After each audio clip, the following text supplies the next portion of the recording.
नमस्कार, जय हिंद। स्वागत है आपका स्टडी लवर्स फैमिली में। और ये वीडियो आपके लिए बहुत इम्पोर्टेंट होने वाला है। पूरी की पूरी 5 यूनिट का हम रिवीजन यहाँ पर करने वाले हैं।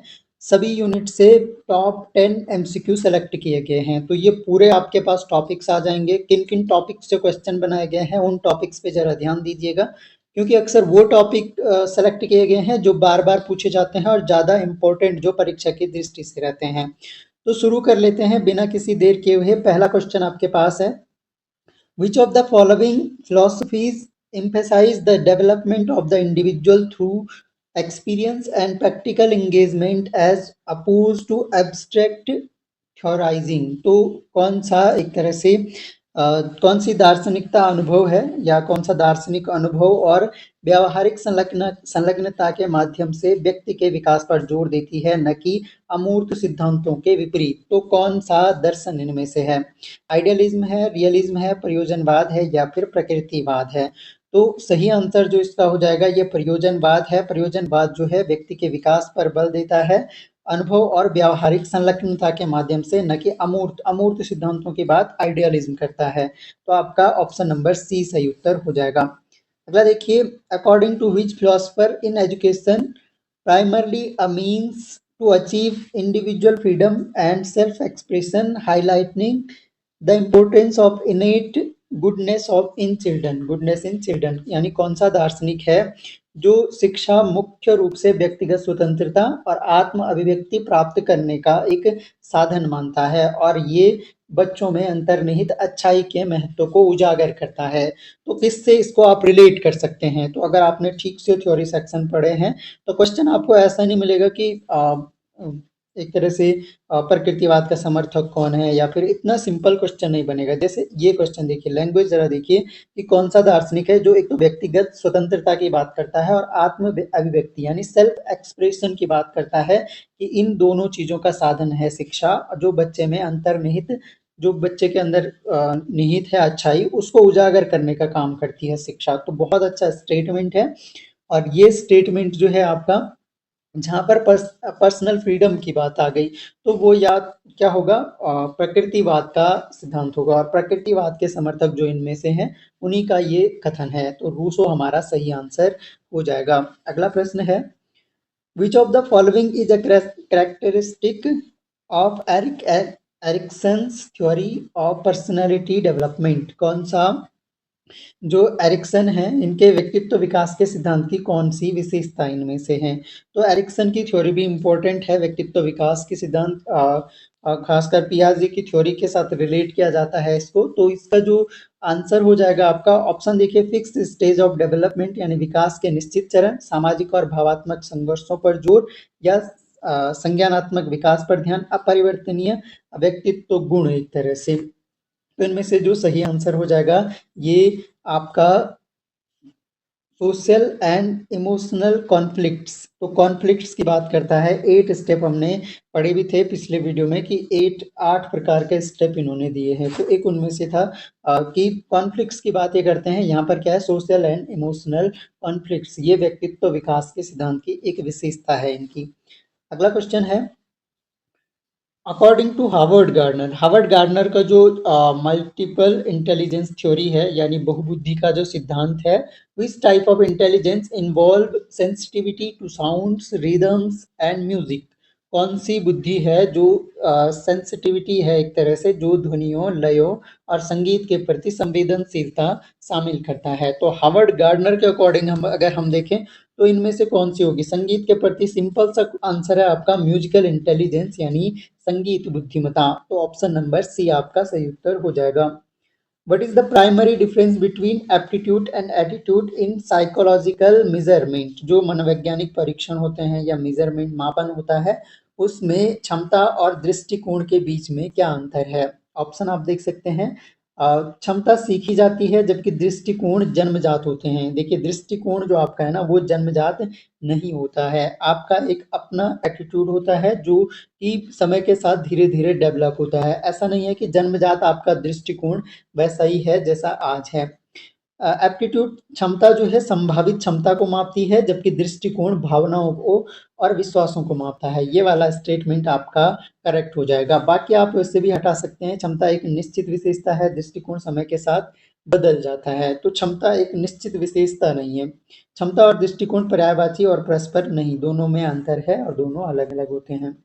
अगला क्वेश्चन है वाइगोत्स्की की थ्योरी से है कि वाइगोत्स्की का जो सिद्धांत है उसमें कौन सी अवधारणा उस अंतर को संदर्भित करता है जो एक बच्चा स्वतंत्र रूप से कर सकता है और जो वे सहायता के साथ कर सकते हैं।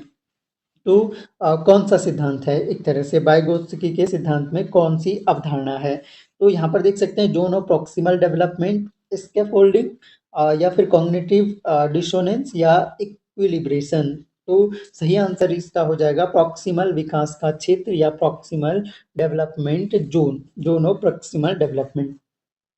अकॉर्डिंग टू पियाजे, पियाजे के अनुसार कौन सी स्टेज है, which stage involves the development of logical thinking and mastery of the concept of conservation. तो जो कंजर्वेशन होता है, संरक्षण का एक अवधारणा थी पियाजे की थ्योरी में। पियाजे की थ्योरी पढ़ाया है मैंने, वो आपके लिए इंट्रो वीडियो है, उसको सभी लोग देख सकते हैं, चाहे आप ज्वाइन मेंबर हो चाहे आप ज्वाइन मेंबर नहीं हो तो भी आप देख सकते हैं। अकॉर्डिंग टू पियाजेट, पियाजे के अनुसार बताना है। पियाजे की थ्योरी जो है ये हमारा इंट्रो वीडियो है, जो हमारा ज्वाइन मेंबर का जो सेक्शन है जिसमें हमने पूरा कोर्स कंप्लीट किया है, तो उसका हमारा इंट्रो वीडियो है पियाजे की थ्योरी, वहाँ पर डिटेल में समझाया गया है। तो अगर आपने नहीं देखा है तो आप सभी लोग उसको देख सकते हैं। वो हमारा इंट्रो वीडियो था कि किस तरह से हमने कोर्स को डिज़ाइन किया है। तो हमने पूरा कोर्स कवर किया है, हर एक टॉपिक कवर किया है, पूरे नोट्स आप लोगों के लिए अवेलेबल रहते हैं और वो केवल ज्वाइन मेंबर के लिए। इसके अलावा टेस्ट आप लोग जो दे रहे हैं तो थोड़ी-सी वो हो जाता है, उसमें आंसर की बनाने में थोड़ा-सा मिस्टेक, वो तो आयोग भी कर लेता है, तो मुझे उसका ज़्यादा रिग्रेट भी नहीं है कि बहुत ज़्यादा हो सकता है एक आध क्वेश्चन के आंसर उसमें गलत हो जा रहे हों। तो वो जो भी डाउट रहता है वो आप ग्रुप में पूछ लिया कीजिए, मैं उसको ज़रूर एक्सप्लेन कर दिया करूँगा। तो लेकिन जो टेस्ट वाला सेक्शन है वो भी ज्वाइन मेंबर के लिए है, तो वो ज्वाइन मेंबर के लिए ही रहेगा। मैं कोशिश करूँगा धीरे-धीरे कुछ चीज़ें और इम्प्लीमेंट करने की। तो पियाजे की थ्योरी के अकॉर्डिंग पूछा गया है कि कौन-सा चरण है जो तार्किक सोच के विकास और संरक्षण की अवधारणा में महारत हासिल करने को शामिल करता है। तो mastery of the concept of conservation, और इसमें क्या कहा है logical thinking, involve the logical thinking. तो कौन सा स्टेज वो है, तो ये पियाजे की थ्योरी के अकॉर्डिंग अगर हम देखें तो ये आपका संवेदी चालित चरण नहीं है, पूर्व क्रिया, ये आपका कॉन्क्रीट ऑपरेशनल स्टेज है जहाँ पर व्यक्ति जो है मेंटल एबिलिटीज पे बालक ज़्यादा फोकस करने लग जाता है। अगला क्वेश्चन है विच of the following is an example of intrinsic motivation. ये अंतर्निहित लिख रहा है, आंतरिक, इंटरनल भी आप इसके लिए वर्ड यूज कर सकते हैं। इंटरनल मोटिवेशन का कौन सा अच्छा उदाहरण है। अब देखिए इस तरह के क्वेश्चन आपको कंफ्यूज कर सकते हैं, मैंने तो फिर भी थोड़े से ऑप्शन आपको सरल दिए हैं, लेकिन इससे टफ। पुरस्कार प्राप्त करने के लिए अध्ययन करना, क्या ये आंतरिक मोटिवेशन है, या दंड से बचने के लिए, या व्यक्तिगत संतोष के लिए गतिविधि में भाग लेना, या फिर लास्ट जो ऑप्शन है कंप्लीटिंग टू गेन रिकॉग्निशन, मान्यता प्राप्त करने के लिए प्रतिस्पर्धा करना। तो सही आंसर हो जाएगा ये सेटिस्फेक्शन की बात होती है आपकी इंटरनल मोटिवेशन, यानी संतोष के लिए गतिविधि में भाग लेना, व्यक्तिगत संतोष के लिए। अगला प्रश्न है आपके पास,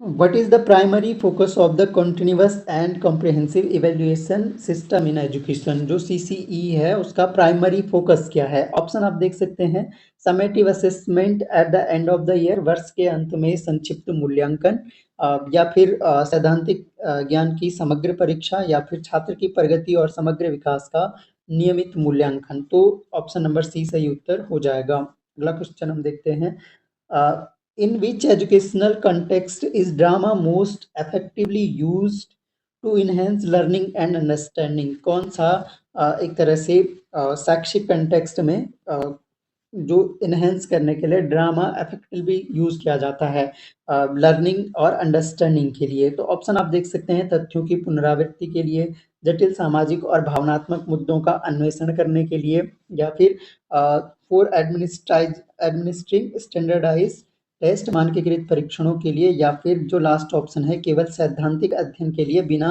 व्यावहारिक अनुप्रयोग के। सही आंसर आपका हो जाएगा जटिल सामाजिक और भावनात्मक मुद्दों का अन्वेषण करने के लिए। What is a key characteristic of a good counselor in the context of guidance and counseling? तो गाइडेंस एंड काउंसलिंग के संदर्भ में अच्छे जो काउंसलर होते हैं उसकी क्या महत्वपूर्ण विशेषता है? ऑप्शन आप देख सकते हैं। समस्याओं के लिए प्रत्यक्ष समाधान करने की क्षमता, तो या फिर skill in listening and empathetic understanding, सुनने और सहानुभूति समझने में कौशल, यानी जो एक तरह से सुनने और सहानुभूति, बजाय एम्पैथेटिक लिखा है, सिंपैथेटिक भी नहीं लिखा है। अगर एम्पैथी और सिंपैथी में मैंने जब कॉन्सेप्ट पढ़ाए थे तो वहाँ पर डिफरेंस बताया था कि एम्पैथी का मतलब होता है एम्पैथी और सिंपैथी। तो सिंपैथी का मतलब होता है कि हम किसी के प्रति सिंपैथेटिक हो रहे हैं, दया का भाव आ रहा है, लेकिन एम्पैथी जो है थोड़ा-सा अलग कॉन्सेप्ट होता है। एम्पैथी का सिंपल मतलब होता है कि सेम खुद को, जैसे आपके साथ अगर कुछ ऐसी घटना हुई है तो आप तभी उस वैसी घटना अगर दूसरे व्यक्ति के साथ हो रही है तब आप उसका रियल दुःख समझ पाते हैं। तो वो एक तरह से हिंदी का वर्ड समान अनुभूति, समानुभूति यूज़ करते हैं। तो सहानुभूति हो गया सिम्पैथी के लिए और एम्पैथी के लिए समानुभूति हो गया। Which theory posits the learning occurs as a result of reinforcement and punishment as proposed by B.F. Skinner? तो B.F. स्किनर के सिद्धांत को पूछा गया है सिंपली कि कौन से सिद्धांत में B.F. स्किनर ने पनिशमेंट और रेनफोर्समेंट की बात की है। तो B.F. स्किनर का सिद्धांत का नाम है operant conditioning theory. Option number C हो जाएगा। शिक्षा को समाजीकरण की प्रक्रिया के रूप की अवधारणा किस शैक्षिक चिंतक ने सबसे निकटता से जुड़ी है? यानी शिक्षा को समाजीकरण की प्रक्रिया के रूप में किसने माना है? तो शिक्षा समाजीकरण की एक प्रक्रिया है, ये जॉन डीवी का फेमस स्टेटमेंट भी है। अगला प्रश्न है, Which of the following is a central idea in the philosophy of idealism regarding the role of education? यानी आदर्शवाद जो दर्शन है हमारा उसमें शिक्षा की भूमिका के बारे में केंद्रीय विचार कौन सा है? अब अगर यहाँ पर हम देखें, शिक्षा का उद्देश्य व्यावहारिक कौशल का विकास है, पहला स्टेटमेंट। दूसरा है शिक्षा का उद्देश्य नैतिक और आध्यात्मिक विकास है। और अगला स्टेटमेंट जो है, शिक्षा का उद्देश्य सामाजिक परिवर्तन और ज्ञान की खोज करना है। तो इनमें से जो सबसे सही आंसर हो जाएगा नैतिक और आध्यात्मिक विकास की बात करता है आदर्शवाद। यहाँ पर बताना है प्रकृतिवाद के दर्शन का प्राथमिक शैक्षिक ध्यान क्या है? तो जो फोकस है philosophy of naturalism, primary educational focus इनका क्या है?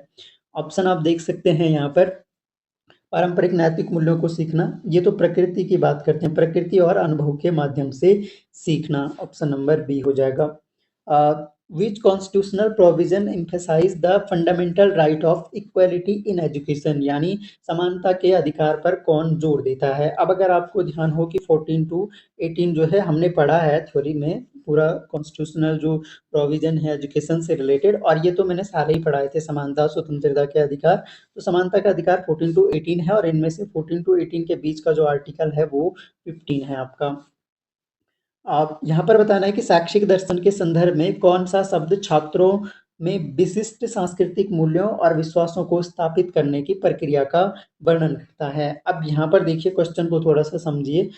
इन the context of educational philosophy, educational philosophy के कंटेक्स्ट में बताना है which term is use to describe the process of instilling specific cultural values and beliefs in student. यानी एक तरह से जो आपका कल्चरल वैल्यू है उनको स्थापित करने और उनको एक तरह से एक जनरेशन से दूसरी जनरेशन तक पहुंचाने, या फिर एक कल्चर से दूसरे कल्चर तक पहुंचाने का जो काम है वो कौन सा शब्द इसमें यूज करेंगे? तो शिक्षा के द्वारा या प्रशिक्षण के द्वारा, शिक्षण के द्वारा। तो ये इंडोक्ट्राइन के द्वारा होता है, यानी प्रचार के द्वारा। ऑप्शन नंबर डी सही उत्तर हो जाएगा। अगला क्वेश्चन है, कौन सा चिंतक है जो जिसने शैक्षिक पुनर्निर्माण की अवधारणा से संबंधित है, जिसका उद्देश्य शिक्षा के माध्यम से समाज को सुधारना है? तो शिक्षा के माध्यम से समाज को सुधारना है, कौन सा चिंतक है? तीन ही ऑप्शन छपे हैं, चौथा ऑप्शन आपके लिए मैं लिख दे रहा हूँ, स्वामी विवेकानंद जी। अब आपको सही आंसर चूज करना है। सही आंसर इनमें से जो है वो महात्मा गांधी जी हैं। The idea that education should be aligned with the needs and realities of society is most closely linked with which educational approach, यानी शिक्षा को समाज की आवश्यकताओं और वास्तविकताओं के साथ मेल खाना चाहिए का विचार किस शैक्षिक दृष्टिकोण से सबसे निकटता से जुड़ा है, यानी आवश्यकताओं और वास्तविकताओं से मेल खाना चाहिए शिक्षा को। तो वास्तविकता की कौन बात करता है, तो सिंपल सा ये क्वेश्चन हो गया। अगर आपको एक दो टर्म भी ठीक से समझ आ रहे हैं, तो शिक्षा की वास्तविकताओं और आवश्यकताओं की बात किसने की है, ये प्रैग्मेटिज्म ने की है। ऑप्शन नंबर सी हो जाएगा। अब निम्नलिखित में से कौन सा सामाजिक समरसता और राष्ट्रीय एकता को बढ़ावा देने में शिक्षा की भूमिका को सबसे अच्छी तरह से वर्णित करता है, तो यहाँ पर promoting social cohesion and national integration, तो इसके लिए कौन कौन कौन सा टर्म यूज होता है एक तरह से। अब यहाँ पर देखिए, शिक्षा का उद्देश्य सांस्कृतिक संवर्धन है, पहला स्टेटमेंट, और दूसरा है शिक्षा का उद्देश्य सामाजिक समरसता और राष्ट्रीय एकता को बढ़ावा देना है, यही स्टेटमेंट आपका करेक्ट हो जाएगा। शैक्षिक प्रौद्योगिकी में निम्नलिखित में से कौन-कौन से घटक शामिल हैं? कौन-कौन से कंपोनेंट्स जो हैं शैक्षिक प्रौद्योगिकी में शामिल हैं? ऑप्शन देख सकते हैं, हार्डवेयर, सॉफ्टवेयर और सिस्टम एनालिसिस, या हार्डवेयर सिद्धांत और पद्धति, सॉफ्टवेयर सामग्री और मूल्यांकन, या फिर सिस्टम विश्लेषण, मूल्यांकन और प्रबंधन। तो ये क्वेश्चन तो आपका सरल सा हो गया। हार्डवेयर, सॉफ्टवेयर और प्रणाली विश्लेषण, ये 3 पार्ट होते हैं आपके एजुकेशनल टेक्नोलॉजी के। ये हमने थ्योरी सेक्शन में बहुत अच्छे से कवर किए हुए हैं। विच टीचिंग मॉडल, कौन सा टीचिंग मॉडल इनमें से है जो कॉग्निटिव डेवलपमेंट एंड एम्फेसाइजेस, यानी जो संज्ञानात्मक विकास से संबंधित है और एम्फेसाइज करता है the role of learners existing knowledge in the learning process, जो एक तरह से संज्ञानात्मक विकास पर आधारित है और लर्नर के मौजूदा ज्ञान की भूमिका पर जोर देता है, यानी जो सीखने वाला है जो पहले से जानता है उस पर जो जिद जोर देता है, यानी उसके पूर्व ज्ञान पर जो देर जोर देता है, वो कौन सा मॉडल है इनमें से। तो इस मॉडल का जो नाम है वो है आपका, ये आपका कंस्ट्रक्टिविस्ट मॉडल है, यानी निर्माणवादी या संरचनावादी मॉडल इसको हम कहते हैं। In Flanders classroom interaction analysis, which category includes the teacher's verbal encouragement, यानी फ्लैंडर्स का जो कक्षा रूम वाला सिद्धांत था, हमने पढ़ा था इसको, तो मौखिक प्रोत्साहन को इन्होंने इस श्रेणी में रखा है। तो उसके हमने स्टेप भी पढ़े थे, टीचर टॉक, स्टूडेंट टॉक, तो ये आपका क्या टीचर टॉक की श्रेणी में रखा जाएगा। ऑप्शन नंबर ए सही उत्तर हो जाएगा। तो शिक्षक का जो मौखिक प्रोत्साहन है वो टीचर टॉक के अंतर्गत ही आ जाएगा। मौखिक प्रोत्साहन मतलब मौखिक रूप से कुछ प्रोत्साहित कर दिया या इशारों से प्रोत्साहित कर दिया, तो इस तरह से। विच which ICT tool is primarily used to interactive lesson and dynamic content delivery, कौन सा ICT, ये आप आसानी से कर लोगे, डायनामिक कंटेंट डिलीवरी मैं आपको कर रहा हूँ वैसे भी। तो क्या ई लाइब्रेरी होगा, OHP होगा, या फिर कंप्यूटर असिस्टेड लर्निंग सॉफ्टवेयर होंगे, या social network for the class होगा। तो करेक्ट आंसर जो आपका हो जाएगा वो आपका हो जाएगा computer assisted learning software. Which theory suggests that teaching effectiveness can be improved by modifying teacher behavior based on continuous feedback, तो कौन सी थ्योरी जो है यह सुझाव देती है कि अगर कंटिन्यूअस फीडबैक दिया जाए तो शिक्षक के व्यवहार को इम्प्रूव किया जा सकता है। तो इनमें से थ्योरी हमें चुननी है। ऑप्शन आप देख सकते हैं, सोशल लर्निंग थ्योरी, ये जो है बिहेवियरिस्ट थ्योरी है, व्यवहारवादी थ्योरी कहती है कि शिक्षक को अगर एक तरह से निरंतर फीडबैक मिलता रहे तो शिक्षक के व्यवहार में सुधार लाया जा सकता है और इससे शिक्षा प्रणाली में भी सुधार आएगा। ऑनलाइन ऑनलाइन मूल्यांकन में कौन सी विधि त्वरित फीडबैक प्रदान करने की सबसे अच्छी विधि है, यानी जो इंस्टेंट फीडबैक देती है वो विधि हमने चुननी है। तो ई कंटेंट होगा, या मूक्स होंगे, या ऑटोमेटेड क्विजेज होगी, या फिर ई असाइनमेंट होगी। अब ये क्वेश्चन भी आप आसानी से कर लोगे, जैसे आप टेलीग्राम वगैरह में क्विज लगाते हो, या फिर अपना जो टीचमेंट का प्लेटफॉर्म है, टीचमेंट में आप जो टेस्ट दे रहे हो, तो टेस्ट के बाद ही आपके मार्क्स आपको दिखा देता है। तो वो ऑटोमेटेड क्विजेज है एक तरह से, और वो आपको क्या दे रहा है, इंस्टेंट फीडबैक दे रहा है। इंस्टेंट फीडबैक के कारण क्या होता है कि आप उसको करने के लिए ज़्यादा एक्साइटेड रहते हैं। और ये भी देखा जाता है कि अगर आपने पहला टेस्ट दिया और आपके केवल 5-7 नंबर पे आप स्टॉप हो गए, तो अगली बार वो बच्चा टेस्ट देने ही नहीं आ रहा है। तो ऐसा नहीं करना है आप लोगों ने, सभी लोग वो टेस्ट ज़रूर दें। Which phases of teaching involves structuring the lesson and establishing a conductive learning environment शिक्षण का कौन सा चरण है जो पाठ को संरचित करने और एक अनुकूल सीखने के वातावरण स्थापित करने में शामिल होता है? Planning, organising, leading. तो ये तो प्लानिंग हो गया सबसे पहली बात, option number A. Primary benefit of using blended teaching method, जो ब्लेंडेड टीचिंग है उसका बेनिफिट क्या है? ब्लेंडेड टीचिंग हमने कहा था कि जो पारंपरिक शिक्षण प्रणाली है उसको भी, और प्लस जो आपका आधुनिक शिक्षण प्रणाली है जैसे आपका ऑनलाइन वगैरह है, या तो उसको जोड़ के दोनों को मिला के ब्लेंडेड टीचिंग सिस्टम कहा जाता है। तो इनमें से क्या इसका प्राइमरी बेनिफिट होगा? तो ये तो सिंपल सा है, बेनिफिट हमें चुनना है। तो इससे क्या होता है, कक्षा का समय घटाता है या फिर शिक्षक और छात्र के बीच बातचीत को बढ़ाता है। ये enhance interaction between teacher and student, तो टीचर एंड स्टूडेंट के बीच में ये क्या करता है, इंटरेक्शन को बढ़ाता है। चलिए नेक्स्ट क्वेश्चन देखते हैं। कौन सा जो है माइक्रो शिक्षण की एक प्रमुख विशेषता है? माइक्रो टीचिंग की विशेषता हमें बतानी है यहाँ पर। माइक्रो टीचिंग की विशेषता कौन सी होगी? तीन ही ऑप्शन यहाँ पर भी टाइप हो पाए हैं। फोकस ऑन ग्रुप डायनामिक, समूह की गतिशीलता पर ध्यान देना, छोटे शिक्षण सत्रों पर जोर देना, पारंपरिक शिक्षण सामग्री का उपयोग। तो emphasise on short teaching session, short teaching session में जोर दिया जाता है इसमें। अगला क्वेश्चन है, Pragyata guidelines are aimed at improving which aspect of digital education. तो प्रज्ञाता दिशा निर्देश जो है किस पहलू को सुधारने के लिए है? Student assessment, teacher training, curriculum design या फिर इंफ्रास्ट्रक्चर डेवलपमेंट। तो सही आंसर आपका हो जाएगा इसका, ये टीचर ट्रेनिंग के लिए एस्टेब्लिश किया गया है। अगला क्वेश्चन है, चलो आज मैंने क्वेश्चन नहीं दिया तो पहला क्वेश्चन आपके लिए यही है, प्रज्ञाता गाइडलाइंस कब लॉन्च हुई थी? अलग से यूनिट 4 का रिवीजन वीडियो बनाया है जिसमें सारी डेट्स वगैरह कवर की गई हैं। Which of the following is a primary challenge in the integrated education of children with disabilities as per national education policy 2020? यानी जो आपका एक तरह से डिसेबल्ड चिल्ड्रन हैं, विकलांगता वाले बच्चे हैं, उनको एकीकृत शिक्षा में सम्मिलित करने में चुनौती क्या है, यानी चैलेंज क्या है एक तरह से?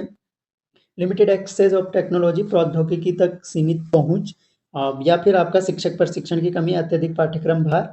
हाँ, इसका जो करेक्ट आंसर हो जाएगा वो इनसफिशिएंट टीचर ट्रेनिंग हो जाएगा। इतने सारे टीचर्स को और ट्रेनिंग नहीं दी गई है, और खासकर डिसेबल्ड चाइल्ड को ट्रीट करने के लिए ट्रेनिंग तो नहीं दी जा रही है। तो इन फ्यूचर इस पे काम किया जाएगा, ये एक चैलेंज बताया गया है इसमें।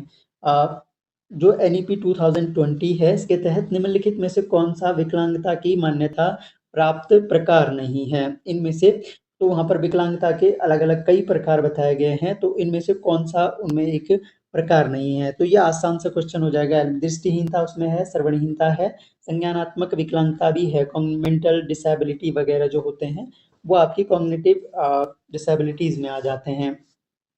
सीजनल अफेक्टिव डिसऑर्डर, तो मौसमी संबंधी आपको बुखार आ रहा है तो ये आपका विकलांगता में शामिल नहीं है।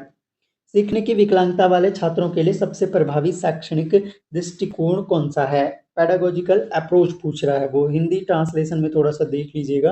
Pedagogical approach for student with learning disabilities, pedagogical approach कौन सा है इनमें से? तो इनमें से अगर देखा जाए तो मानकीकृत परीक्षण, व्यक्तिगत शिक्षण योजनाएं। देखिए जो विकलांग बच्चे हैं उनके लिए व्यक्तिगत शिक्षण योजनाएं होनी चाहिए, बड़े समूह के साथ पढ़ाना निरर्थक है उनके लिए, एक समान पाठ्यक्रम भी उनके लिए लागू करना सही नहीं है, तो उनको इंडिविजुअली पर्सनलाइज लर्निंग प्लान्स उनके लिए होने चाहिए। अगला प्रश्न है, स्कूलों में लिंग समानता को बढ़ाने के लिए कौन सा उपाय महत्वपूर्ण है? कौन सा उपाय जो है लिंग समानता को बढ़ाने के लिए महत्वपूर्ण है? जेंडर बेस्ड कोटास, ये तो महत्वपूर्ण नहीं है। Awareness campaigns for gender sensitivity, तो जेंडर सेंसिटिविटी के लिए अवेयरनेस एक तरह से कैंपेन्स चलाने चाहिए, ये आपका सही आंसर हो जाएगा।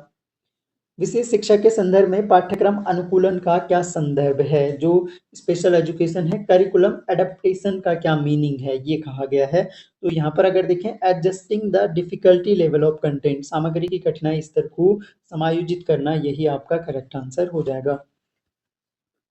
विच of the following best describes a culturally diverse classroom, जो सांस्कृतिक रूप से विविध कक्षा रूम है उसको कौन सा ऑप्शन इनमें सबसे अच्छे से उसको परिभाषित कर रहा है? एक कक्षा जिसमें एक ही पृष्ठभूमि के छात्र हो, वैसे भी एलिमिनेट कर सकते।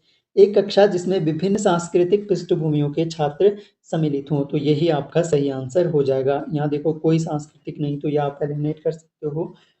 What is the main objective of community involvement in education for children from economical disadvantages background? यानी जिनका इकोनॉमिकली डिसएडवांटेज्ड बैकग्राउंड है, उनके बारे में बात की जा रही है कि ऐसे बच्चों की शिक्षा में सामुदायिक भागीदारी का मुख्य उद्देश्य क्या होगा। तो यहाँ पर ऑप्शन आप लोग देख सकते हैं। तो मुख्य उद्देश्य क्या होगा? सामुदायिक भागीदारी में इनको जो है स्कूल की फीस कम करना, या फिर सख्त उपस्थितियों नीतियों को लागू करना, या अतिरिक्त संसाधन और समर्थन प्रदान करना, या स्कूल के समय को बढ़ाना। तो ऐसा कुछ नहीं, providing additional resources and support, additional support provide करवाया जाना चाहिए। कौन सा एडेप्टेशन है जो एक तरह से विकलांगता वाले छात्र जो हैं उनके लिए स्कूलों में शारीरिक पहुंच सुनिश्चित करने के लिए कौन सा अनुकूलन है या कौन सा एडेप्टेशन है? ऑप्शन आपके सामने है और करेक्ट आंसर जो है आपका, अब देखिए हमें डिसेबल्ड छात्रों की बात करनी है तो उनके लिए ऑडियो विजुअल, उनके लिए सबसे जो एडॉप्टेबल है कि वो अडॉप्ट कर पाएँ, उनके लिए wheel chair, ramps and elevators हैं, ताकि वो सब बच्चों के साथ में वहाँ पर पहले बैठ पाएँ, उसके बाद बाकी सबके जैसे वो पढ़ाई कर सकें। Which practice is most effective for addressing gender stereotypes in the classroom? तो जो आपका लिंग रूढ़िवादिता है, इसको संबोधित करने के लिए कौन सा जो यहाँ पर अभ्यास है वो सबसे प्रभावी है? ऑप्शन आप लोग देख सकते हैं। जेंडर न्यूट्रल टीचिंग मटेरियल्स, यानी लिंग के मामले में जो तटस्थ हो शिक्षण सामग्री, या फिर जेंडर सेग्रीगेटेड, यानी लिंग विशिष्ट किसी लिंग को सेग्रीगेट कर देना, limited discussion on gender issue, लिंग मुद्दों पर सीमित चर्चा करनी, ट्रेडिशनल रूल ऑफ मॉडलिंग। तो वैसे भी एलिमिनेट कर सकते हो आप, लिंग तटस्थ होना चाहिए एक क्लासरूम को, तो बिल्कुल लिंग तटस्थ होना चाहिए, यानी न्यूट्रल होना चाहिए पूरी तरह से।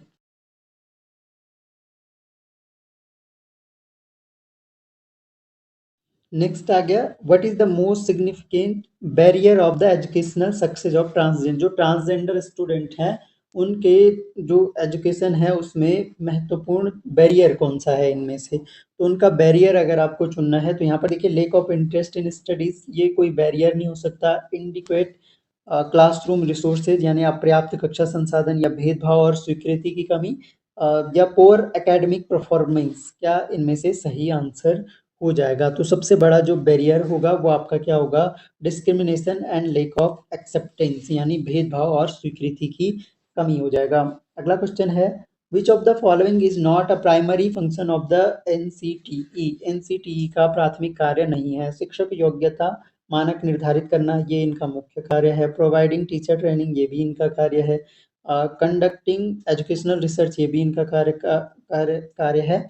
प्रोवाइडिंग टीचिंग मटेरियल ये नहीं देते हैं भाई, ऑप्शन नंबर डी सही उत्तर हो जाएगा।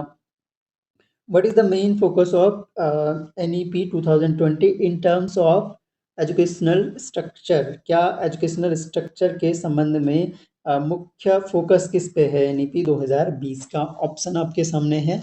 पारंपरिक शिक्षा प्रणाली पर ध्यान केंद्रित करना, या व्यावसायिक शिक्षा को बढ़ावा देना, समग्र शिक्षा प्रणाली, हाँ ये वाला सही हो जाएगा। Advocating comprehensive education system reform, यानी समग्र जो शिक्षा प्रणाली है उसमें सुधार करना। भारत में उच्च शिक्षा सुधारों पर सिफारिशों के लिए कौन सा आयोग प्रसिद्ध है? जिसने हायर एजुकेशन के लिए सिफारिशों के लिए वो फेमस हुआ, वो आपका इनमें से अगर देखें तो कोठारी आयोग आपका सही आंसर हो जाएगा। बाकी ये तो टीचर ट्रेनिंग से रिलेटेड इन्होंने सिफारिशें दी थी। राष्ट्रीय ज्ञान आयोग के अलग से उद्देश्य थे, बिना बोझ की शिक्षा वगैरह, वो आपका नॉलेज कमीशन के अंतर्गत आता है। यहाँ पर देखिए, शिक्षा में मानव संसाधन प्रबंधन के संदर्भ में स्कूल प्रिंसिपल की भूमिका क्या है? तो जो human resource management in education है उसमें प्रिंसिपल का मेन रोल बताना है यहाँ पर। तो राष्ट्रीय शिक्षा नीतियाँ तैयार करना, शिक्षण स्टाफ का प्रबंधन करना, पाठ्यक्रमों का मेन रोल उनका क्या है? Managing teaching staffs.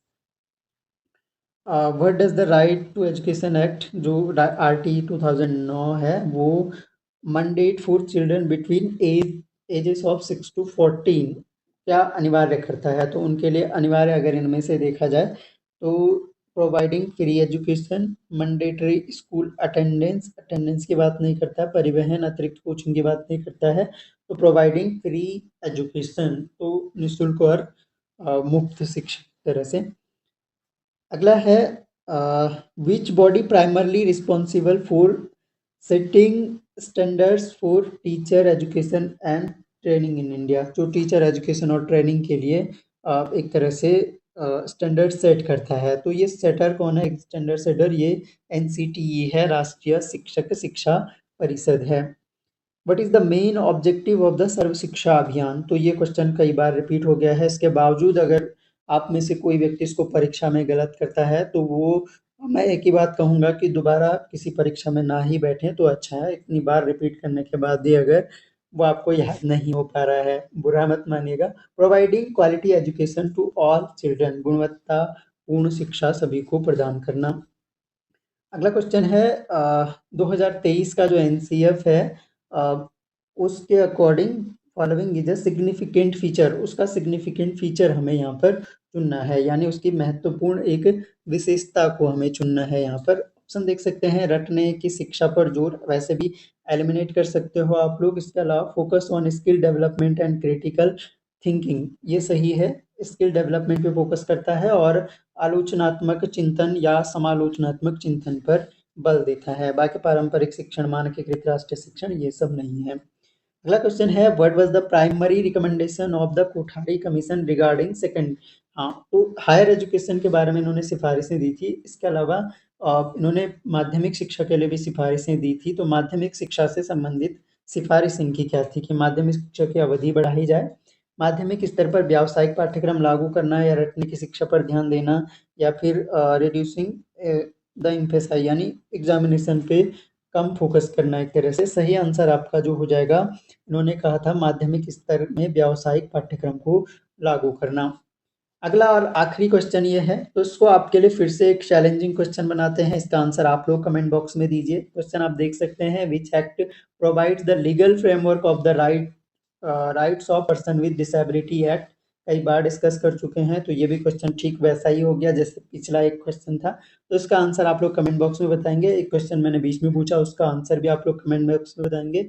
वीडियो आपका कैसा लगा ये ज़रूर बताएं, और इसके अलावा अगले 1-2 दिन तक आपको वीडियोज़ अवेलेबल नहीं मिल पाएंगी, तो थोड़ा सा समय लगेगा आने वाले वीडियोज़ के लिए। उससे पहले ये वाला टेस्ट भी मैं टीचमिंट पे अपलोड कर दूंगा, तो जो भी टेस्ट लाइव हैं वो टेस्ट देते रहिएगा। टेस्ट तो मैं कोशिश करूंगा कंटिन्यू का, वीडियो शायद 1-2 दिन आपको रुकना पड़ेगा। तो मिलेंगे नेक्स्ट वीडियो में। बाकी वीडियो पसंद आता है तो लाइक शेयर ज़रूर करें, अपने दोस्तों तक पहुंचाएं वीडियो को। और ख़ासकर अगर कोई ऐसा व्यक्ति अभी भी आप में से है जिसको लगता है कि अभी भी वो नोट्स वगैरह से रिवीजन कर सकता है, तो नोट्स हमारे पास सारे अवेलेबल मिलेंगे। और दूसरा जो है आपका टीचमिंट पे टेस्ट ज्वाइन कर सकता है। इसके लिए आपको छोटा सा काम करना होगा, चैनल हमारा ज्वाइन करना होगा, 29 रुपीज़ पे करने होंगे। बाकी मैं आपको टेस्ट जो है टेस्ट सीरीज़ की तरह बाकी लोगों की तरह बेच सकता था, लेकिन मैंने शुरू में कहा है, अभी भी अपनी बात पे कायम हूँ कि आपसे पैसा कमाना मेरा उद्देश्य नहीं है।